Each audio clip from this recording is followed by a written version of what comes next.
So for me, Tim, go ahead and introduce yourself and tell me what your role is with Human Services. Sure. So my name is Tim Nolan. I'm the president of the Human Services Leadership Institute. So I work, it's a consulting business I have where I work with over 10,000 human service managers around the country, across over 20 states. I've worked with over 100 organizations to help improve leadership, organizational culture, and most importantly, improve employee retention, because that's a huge issue in the field. And so my just main drive is to really equip leaders with some tools, easy ones, in fact, that just makes it, just create an environment where everyone thrives. Awesome. So I'm going to take a wild guess and presume that it was a personal experience that kind of brought you down this path of creating these processes, these programs for people to kind of center their organization around. Can you tell me a little bit more about that again? Yeah, it's really crazy. I haven't really thought about this very much. I've only been asked a couple times, like what my story is. And so when I reflect on it, it's almost like a wow moment. So working in the field, I was a therapist at first. And then, I'd worked in the field. I started working in like a psychiatric residential facility. Then, I wanted to become a psychologist. So I was in school and I was a therapist at the time. And, I kind of felt like, I feel like I had a different calling, more like administration. So I'm working at a nonprofit. I was a director there. And so I reported to the executive director. And, I was really excited, something new. And so this individual was just impossible to work for. In fact, she would just openly talk about all the people she had terminated over the years, and just really impossible environment. And started like a new program kind of thing, and was having some challenges with that. Wasn't getting a lot of help. And so she started turning her attention in a negative way on me. And, after, several months of that, I'm like, I'm not doing this. I didn't go to school for this. This is just an impossible situation. I really hated going to work. Love my life, but I really hated going to work. So, I quit my job. And it took me 6 months to find another job. But during that time, I wrote my first book. And it wasn't great, but, I'm like, something needs to get done to really help managers, interact with employees and just make a better environment. And I started marketing a little bit. And people started buying it. I was like, oh, this is okay. Maybe there's something there. And so, I started working back in the field again. And then I kept on writing. And next thing you know, I started doing some trainings around the country. And what happened was I started really getting some traction. I started, especially like in North Carolina and some other states, started doing a lot of trainings. And I'm like, okay, I think there's something there. And just being around people just really super motivated me. And I felt very passionate, like I found something for me where the fit was there, my calling. And so I was working at a child welfare organization. I was overseeing all the placement of children in that particular county. And I quit my job.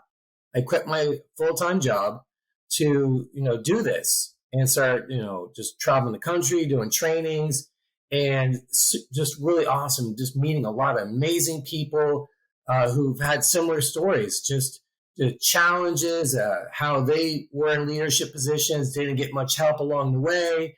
And a lot of people were hungry to be a better leader.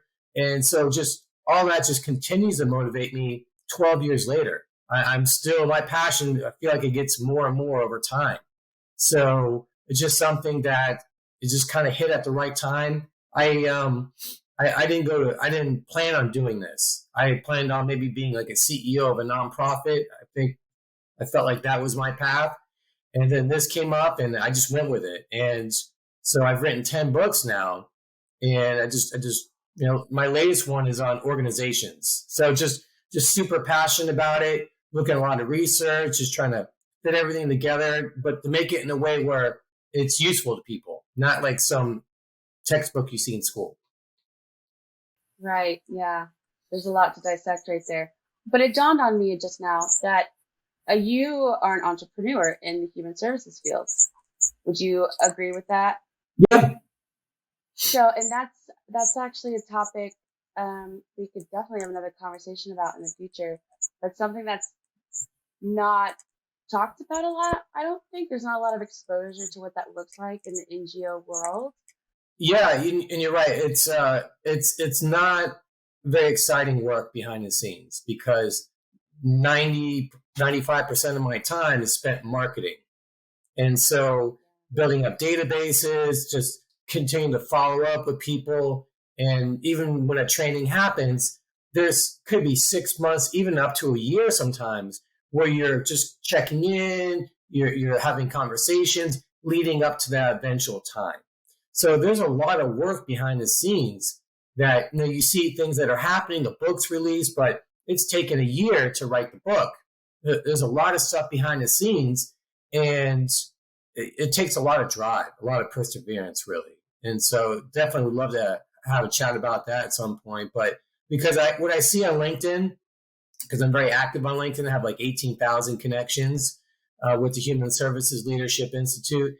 And, a lot of people want to be a consultant, and I get it. Hey, sure. And a lot of people have different expertise, but just putting yourself out there as a consultant is just not going to make it happen. You have to have something that you can offer, whether it's a book, just being able to speak. I think it helps for some people, especially when you have credibility. You've been like an executive director or something, but you need to have something that gives you that niche. And so it's taken a lot of work, and it's always ongoing, always ongoing. So going back to the beginning, when you wrote your first book, what was the environment that you found yourself in right before you quit that inspired the words to paper? What were you seeing that you were like, this isn't going to work? And that triggered the idea of your first process, and then eventually all the rest.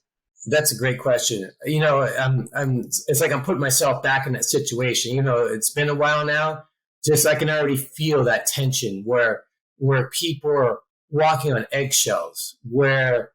And that's what I felt like at some point, where that confidence goes away because you're worried that if I make a mistake, what's going to happen to me? Am I going to get called into the office? Am I going to get it written up? Am I going to get fired?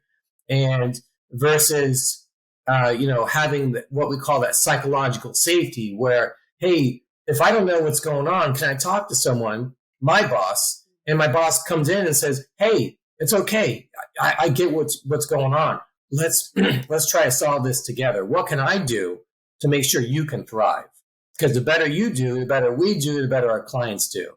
So in that environment, and I wasn't the only one going through that.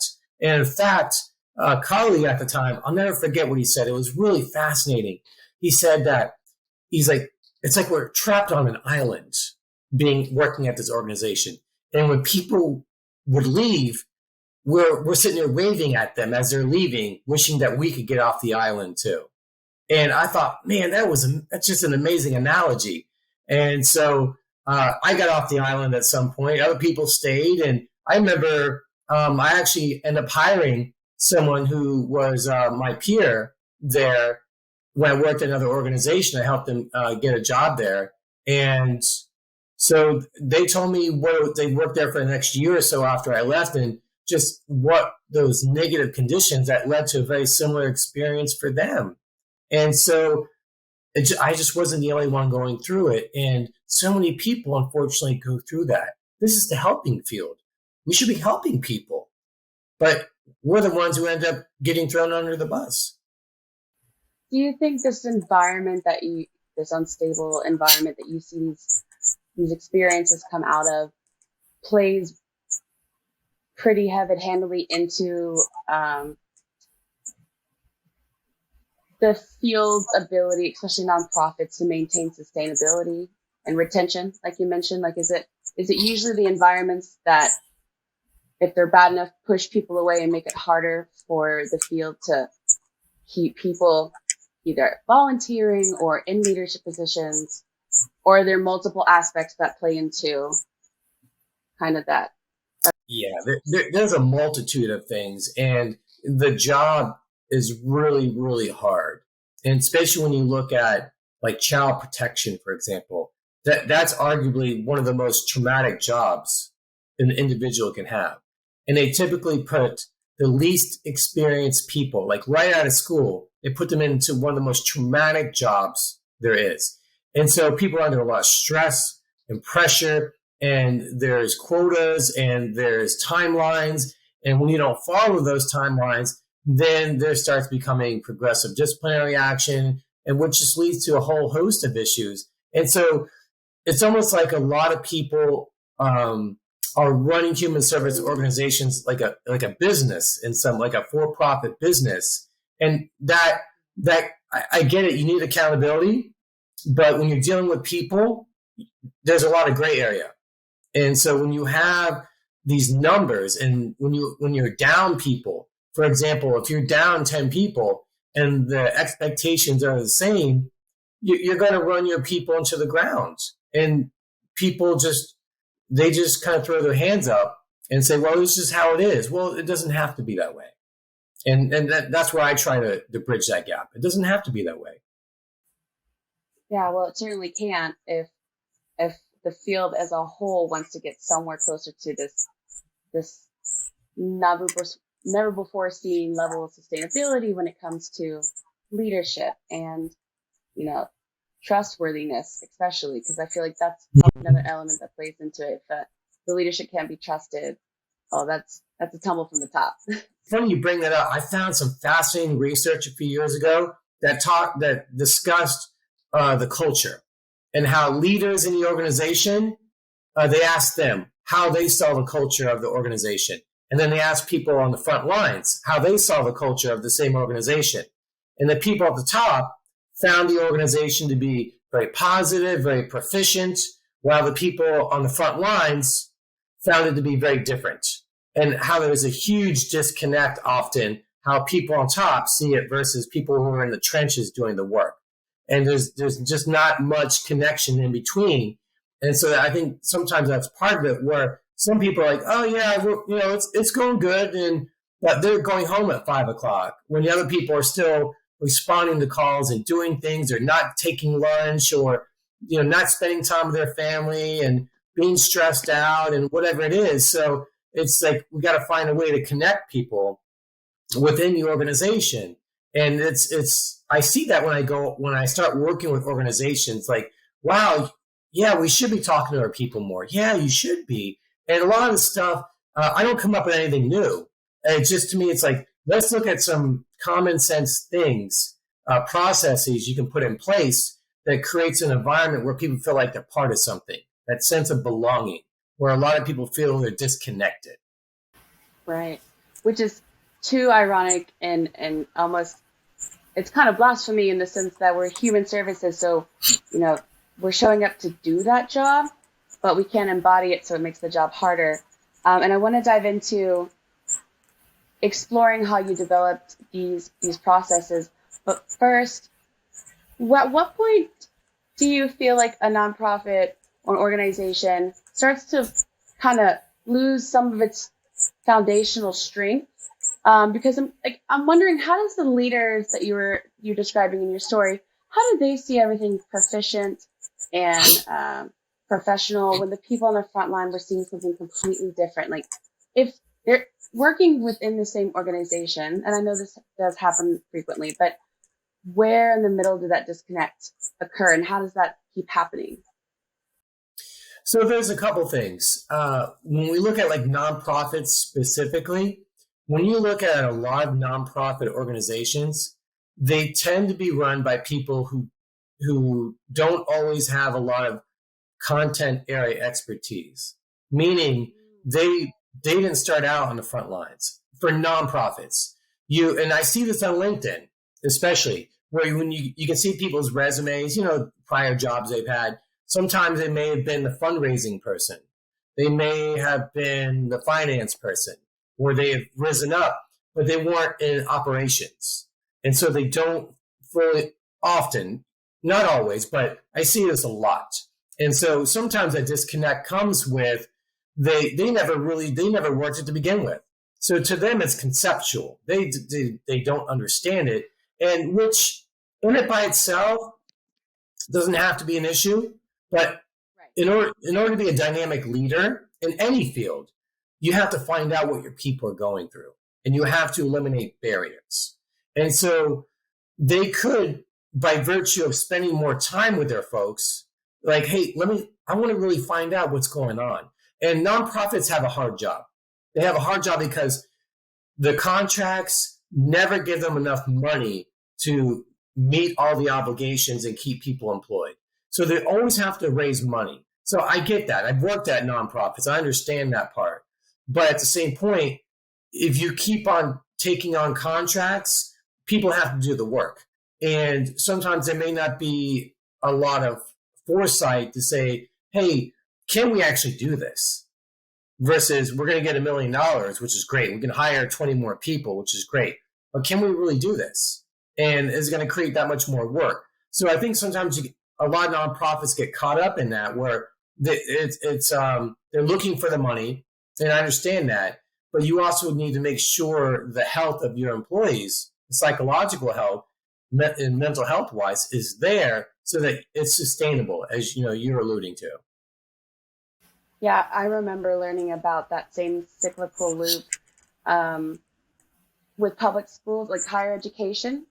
It's something that I thought was crazy was that to get the same amount of money or more, a lot of universities will spend on frivolous things the money they got from previous years or the previous year. So they can say, hey, this is how we spent that money. Or else if they don't spend it, then they risk not getting a sufficient amount. It's like, that's not a very good program to be set up in. So I can see like you're working and you can get so tunnel vision on trying to financially support a nonprofit, which is not entirely different from, public education, but you're still asking the same, rulers for monies that they're very, very stingy about giving. But on the other side, you have government organizations. You have government human service organizations, which I work a lot with as well. And so with them, they do have people almost always who have worked in the front lines at some point. However, the challenge becomes as one moves into administration, the higher you move up, the different set of leadership skills you need to use. And so sometimes the further they go up, they almost forgot where they came from because they're trying to just keep things going. And it becomes almost like, well, this is the way it is. This is the way it's always been kind of mentality, learned helplessness, if you will. And it gets very challenging to see beyond that. Again, there's some very simple things organizations can do to significantly increase the experience that employees have. And guess what? It doesn't cost money. And that's what it is for me. As I'm traveling, as I'm meeting with people all the time, I'm hearing the same things. And it also gives me a lot of motivation because it's like, okay, there's a big need for what I'm doing. And it's very satisfying. But at the same point, it's also kind of, it's depressing in some ways because it's like there are things that are happening to people that shouldn't be happening, and they continue to happen. And I wish there's a way to get more of the word out. I think even just reading my books, like, I've had so many people over the years where they say like, wow, I just really have changed what I've been doing because I've read some of the things in your book. I went to one of your trainings. And I think it's just a way to the more we get the word out of some of these great resources that are available, the better that people can interact with their staff and create some better outcomes. So diving into the processes that you created yourself, how are they different from other types of maybe cookie cutter protocols that people use when they establish, a nonprofit from the get-go or any kind of organization? How is it more effective? I'm imagining a lot of the organizations you help probably don't have much in place when it comes to leadership, culture, and organization. So you're presenting new ideas. Yeah, yeah. And, the thing about culture is, a lot of people, they use the word culture a lot. Like, for example, for any kind of sports fan, whenever the coach gets replaced, pick any team, they always say, well, we want to change the culture. But that's like an elusive term. Like, what is the culture? I mean, it's a great buzzword, right? We're going to change the culture. Okay, yeah, sounds good. Yeah, we're not doing a good job. We're going to change the culture. But there is so much work that goes into the culture. And what I have found is that a lot of places, they really don't even understand what culture is. Now, there is a culture at every organization. There is a culture there. But if you want to change it, number one, you got to recognize what is our culture. And then number two, it's let's get a vision for what we want it to look like. And then you have to see what that gap is. Is it close or is it really far away? So culture is such an elusive term, but everyone uses it as if we all know what we're talking about. When in fact, most don't. And I think that's when I work with organizations, part of the issue too is that a lot of organizations, they're not aware of people that have specialty in the human services because the message is different, because the people are different. And I remember I was working with this organization, a really large one in Massachusetts, and I was out there and they're using the 12-month leadership program. And they're like, well, Tim, this is great. We've brought people in from Disney. We have people in from banks. We've had high-level people. But the message never resonated because they don't work in the field. And I think that's part of it, too, is you need someone that has credibility. I don't have all the answers. But what I can be able to look at is what kind of systems are in place and how can you improve on those. And I think coming from a background, a very similar background for with most people, then I have that credibility that gets me in the door that will allow people to listen to me at least. Like, okay, this guy's worked in the field. He gets us. And I think that's another challenge with a lot of organizations is they may bring someone in who just doesn't understand the field and will make recommendations that take them somewhere that maybe the recommendations are good, but in order how to get there, you need someone who understands the people. And people that work in the human services, we're a little different. We're a little different. And I think you need someone who understands that. Absolutely. So when you are working with an organization and it's the starting point, you're meeting everyone and getting to understand the strengths and the weaknesses, yada, yada. What are you asking all people that work in organizations to sit down and have a more personable interaction, those conversations? What is this initial part of the process look like? Because in my mind, and this is probably completely wrong, I see like an intervention, but like a nice one with cookies and OJ. Yeah. Yeah. And there's always that conversation, right? It's like, but for me, it's like, what do you want it to look like? And for me, it's always like Stephen Covey always talked about begin with the end in mind, right? So what do you want it to look like? And then let's look at how we can get there. So if people say, oh, well, we have trouble retaining staff. Okay, so what are those challenges? What's going on? And then let's dig a little bit deeper to see why people are leaving. What do your exit interviews say? What are people saying? Do some focus groups. Let's talk to some folks. What's going on? And so it is an intervention, right? But then you also need organizational buy-in. It's one thing to say, hey, we're going to bring in some consultant, but do people buy into it? Meaning, is it going to be lasting change as a result? Especially if people are telling you, like, hey, X, Y, and Z, we don't like this. And this is causing us to have some problems. And if it's reasonable to address that, is it being? Sometimes when I work with organizations, they don't make those changes. And then they continue having the same problems. So it's almost like, how committed are some organizational leaders? They see the problem. They're like, well, again, it's just the way it is. Well, again, it doesn't have to be that way. But I think the field needs more dynamic leaders. And I think that's what's missing. We need dynamic leaders who can have charisma, but who are visionary, but also are checking in, who can get in and talk to people and listen versus being in meetings all day. You have to, it's an effort. The higher up you go, the less accessible you are. But you can make that effort, but it takes work. Absolutely. The accessibility of a leader is, it's surprising when you do see leaders that can be, in the field or on the front lines, participating or communicating frequently. How I want to get into what a successful organization and its leadership look like, but how are nonprofits well, I guess I was going to say National Geographic, but they're long gone since been bought out. So, but the larger ones like the American Red Cross or pick your flavor, right? How do they maintain their sustainability at the scales that they have now reached? Mm-hmm. I think what works for them is that their mission is something people buy into.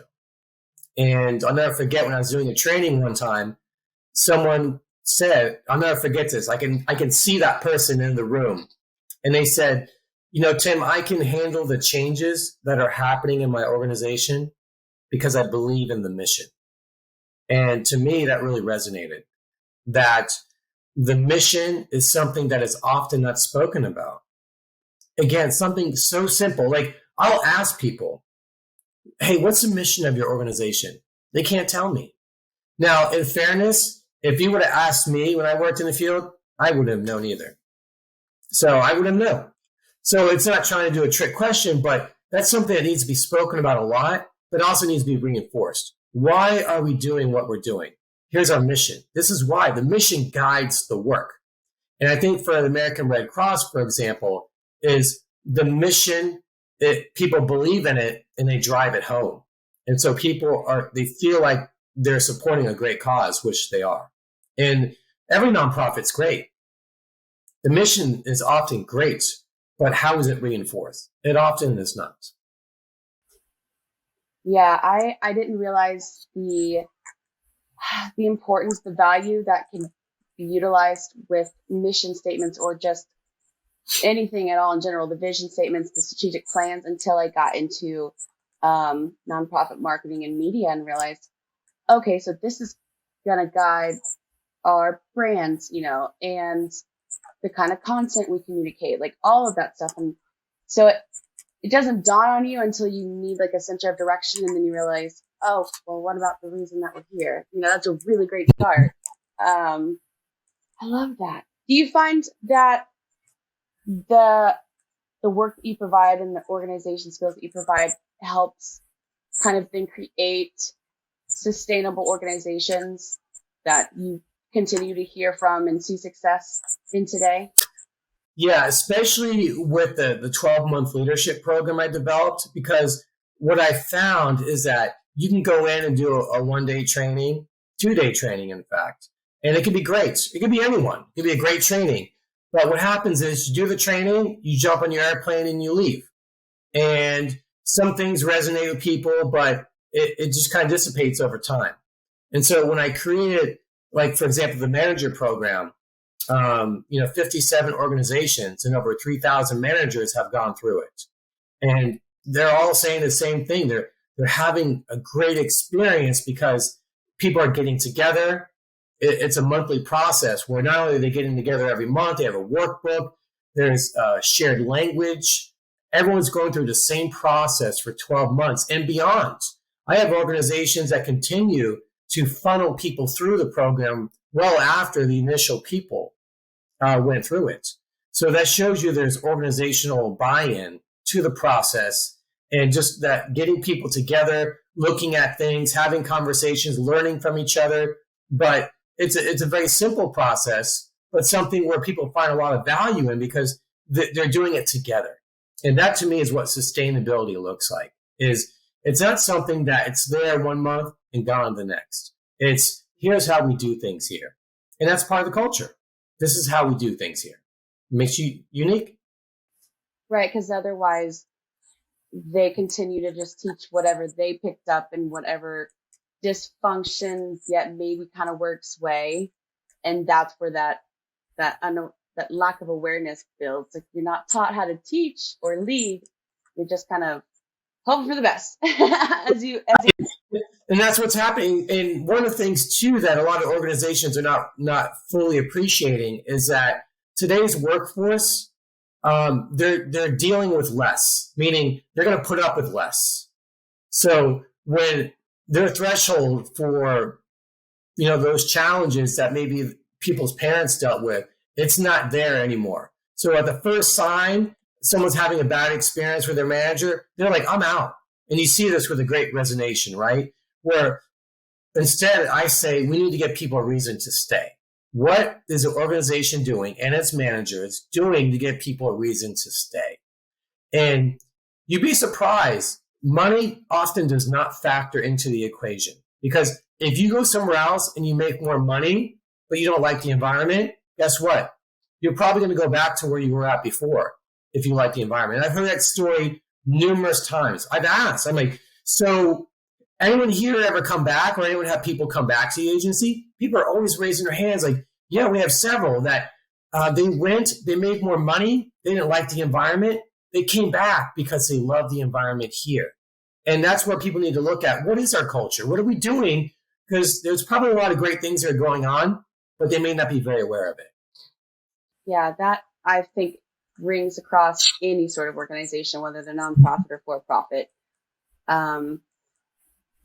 These aren't things you say that these new ideas are not new ideas in the sense they're actually quite simple.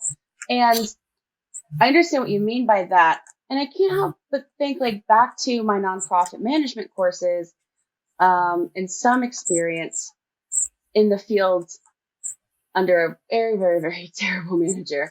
Why aren't these things what you're messaging delivering to people? Why isn't that in our textbooks? Because I feel like those part of that disconnect does come from people that don't go out and experience work in the field, but we are trained to do certain things in nonprofit management. And if those things are failing, leaders later on in the future, have you ever considered bringing your processes to students? I've tried. And I think one of the challenges is my book is not a academic book. And so that it's not a textbook.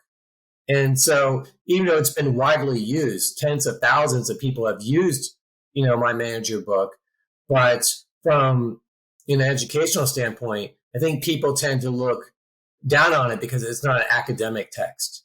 And to me, it's a huge missed opportunity, because to me, I've taught as well. I've taught university in human services.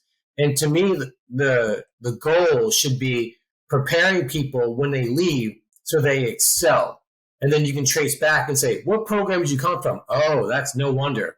And that is what to me is missing. If they were to use either the book for organizations or the one for managers, or even for my frontline worker book, those people would be leaving their respective programs ready to jump in and not only have content area expertise to help clients, but to demonstrate some phenomenal professional skills for someone to say, wow, where do they come from? Okay. And I think it should be used across the board. Yeah, I agree. There just needs to be alternative ways of approaching leadership. Because it is definitely, it's a sub-discipline. You can go and get your degree in that. But if those ways of leadership are still being kind of fed to students and they're not working because we're not seeing culturally a build up in resilience and sustainability for our organizations, questionable. Like you ask organizations to kind of revisit, like, okay, where is the problem? There are plenty of, and not knocking any sort of human services degree program, but because we are the field of constant change, because we're dealing directly with people, that should probably reflect in our, how we protocol organizations and leadership, and also the way we teach it too, like that constant funnel of change. right? It makes sense, right? Start at the very beginning so that people can look at that and be able to excel right when they come out of the program and as a result of the program. Exactly. Right.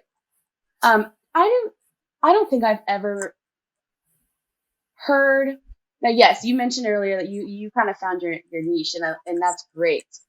Especially because it's something that you've been able to kind of create yourself, and it wasn't just a position that already exists. See a need, fill a need, right?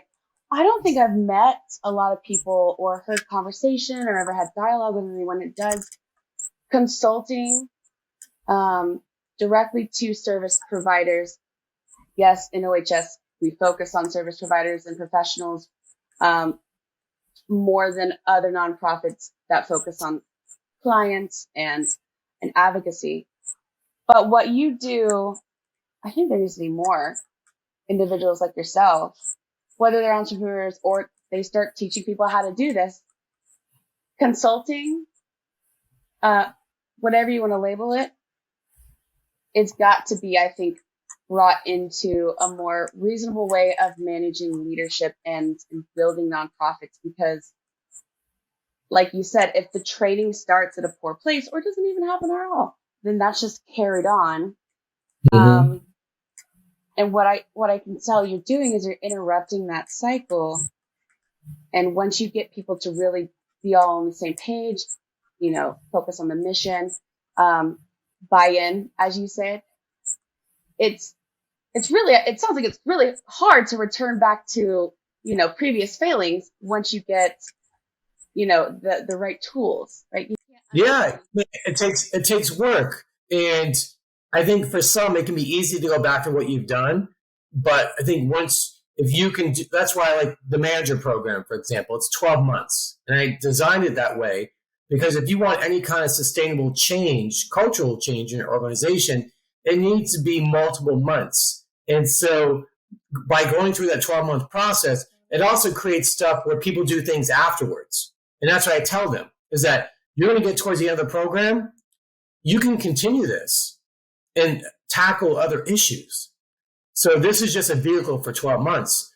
I have some organizations that continue to meet monthly as they're going over challenges they've identified through the program. And so that process, again, that's where sustainability comes in, where now they're taking that initial process and it morphs into something else. And people are working together, cross-functional teams, having the same challenges, getting opinions from other people. It brings everyone closer together, too. And it makes the organization better. And people have a better experience. And they stay. Yeah, that's like the indicator that you have successfully kind of all integrated into the same mission or value or purpose for being there. It's all the same message and it's coherent and it's inner cohesion. Have you interacted with different types of leadership structure? The one popping into my head is just your typical hierarchy, but do you see a certain type of leadership structure be more dysfunctional in its embodiment of an organization and its position of it than other types of leadership structure? Or do they kind of all it just depends? And I think a lot of it depends on the leader. Because like, for example, in county government organizations, it's a very similar structure. You have a director, and then you have like program administrators, and then supervisor, or maybe sometimes a manager, and then supervisors and workers. And then in the nonprofit, you may have the CEO or executive director. You could have a VP, depending on how layered the organization is. But the leadership is the real key, because if you don't have dynamic leaders, and the more layered the organization is, you may have some dynamic people, but they get lost because it's so layered. And so that's where you need organizational buy-in to say, what should it look like across all programs? What does leadership behavior look like at different levels? And how do we get there? And we need to hold each other accountable to make sure we're doing that. Absolutely. Yeah, there's this importance of the space and the environment that can be created for that to happen. I want to go back on one more point before we wrap it up. You had mentioned something very intriguing because it's never really talked about unless I'm just not hearing those conversations. But you had said that organizations realize it doesn't take any money for them to make these changes. And I wanted you to kind of like elaborate on that. Like, is the mindset that these improvements in leadership can't be made because there's some kind of this like financial cost? Just kind of made up and assumed. Right. No, I mean it's a $1 billion question, right? So I think one of the biggest issues is that I don't know if it's about the money being the driver, or number one, just a lack of awareness, or two, people are often so overwhelmed. And that's one of the biggest issues that we're seeing in the field is that people are often so overwhelmed, they report they don't have time to look at different things. But if you keep doing what you're doing, you're going to keep getting what you're getting. So that's where I try to come in and, kind of present a paradigm shift. Kind of like, look, here's how you're seeing it now, but it doesn't have to be that way. And sometimes even just with a couple of nominal changes, you can get different outcomes. But again, it's not. And sometimes what you'll see in organizations, you have some people doing some great things leadership-wise, but it's not happening throughout the organization. So you need people from the top to have the same message, and then it permeates throughout and it's consistent. And so that's why I think just being overwhelmed is one of the biggest driving factors, unfortunately, to where those things aren't happening. And a lot of people recognize it. They're like, yeah, I know we could do things, but I honestly don't have time. I don't have time. We have so much going on, this, that, and the other. But again, I think in the grand scheme of things, when research has shown from the 80s, research has found all these issues that lead to turnover. But do you know there's like no research that has been done to show why people stay? It's all research just tells us what we already know. Why are people leaving the field? We know this, but there's nothing out there that says, here's why they're staying. We need to change the approach to a more positive one and create, again, we need to give people a reason to stay. That's what it comes down to. Yeah, it's funny how research just seems to tell you the problem again and again and again. And it's already very daunting to me that not everyone it's very, very hard to access scholarly information. There's so many barriers. But on top of that,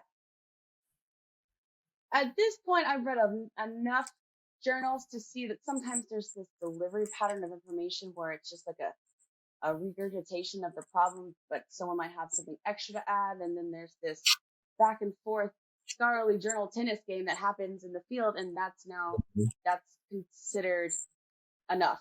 That's considered like a contribution to this. It's like, it's not. Yeah. They just kind of kick the can down the road. They just added one other thing so someone will cite them in the future. But they're just telling us, and which is fine. Research is great. It serves a great point. But just what I'm saying, the overall factor here is that we have identified these issues for 40 years, why people are leaving the field. And nothing's being done about it.